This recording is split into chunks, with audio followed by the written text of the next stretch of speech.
Selamat menyimak, semoga bermanfaat. Saya Lorensin Tarere dari Fakultas Teknologi Pendidikan Universitas Terbuka Jayapura. Dalam video kali ini akan membahas pelajaran dari sejarah Pancasila bagi generasi muda dengan fokus pada perkembangan Pancasila dari masa ke masa. Pancasila bukan hanya dasar negara, tetapi juga jiwa bangsa Indonesia yang terus hidup dan menyesuaikan diri dengan perubahan zaman dari masa kemerdekaan, Orde Lama, Orde Baru hingga era reformasi. Setelah disahkan pada tanggal 18 Agustus 1945, Pancasila menjadi dasar negara yang menuntun arah kehidupan bangsa. Namun, penerapannya mengalami pasang surut sesuai dinamika politik yang terjadi. Perkembangan Pancasila dari masa ke masa. Masa awal kemerdekaan tahun 1945 sampai 1949, Pancasila menjadi semangat perjuangan untuk mempertahankan kemerdekaan dan memperkuat identitas bangsa yang baru lahir. Pada masa demokrasi terpimpin 1959 sampai 1965, Pancasila mulai ditafsirkan secara sempit dan sering dikaitkan dengan ideologi tertentu. Meski begitu, semangat nasionalisme tetap dijaga.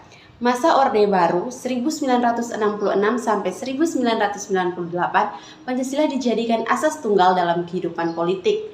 Pemerintah saat itu menekankan stabilitas dan pembangunan, tetapi kebebasan berpikir agak dibatasi. Pada masa reformasi tahun 1998 sampai sekarang, Pancasila kembali ditegaskan sebagai pedoman moral bangsa di tengah kebebasan dan demokrasi. Kini tantangan adalah menjaga agar nilai-nilai Pancasila tetap hidup di era digital dan globalisasi. Dalam perjalanan sejarah itu, kita bisa melihat nilai-nilai Pancasila selalu hadir. Persatuan Indonesia ketika bangsa berjuang melewati masa krisis dan konflik politik.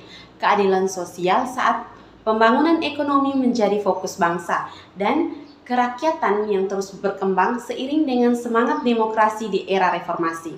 Perjalanan ini membuktikan bahwa Pancasila adalah dasar yang fleksibel, namun kokoh, bisa menyesuaikan diri tanpa kehilangan makna. Bagi saya, pelajaran terbesar adalah bahwa Pancasila bukan hanya hafalan di kepala, tapi panduan dalam bertindak.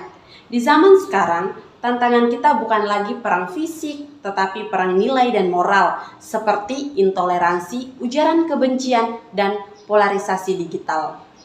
Sebagai generasi muda, kita harus menjadikan Pancasila sebagai kompas moral agar tetap berpikir kritis tapi juga beretika, bebas tapi tetap beradab.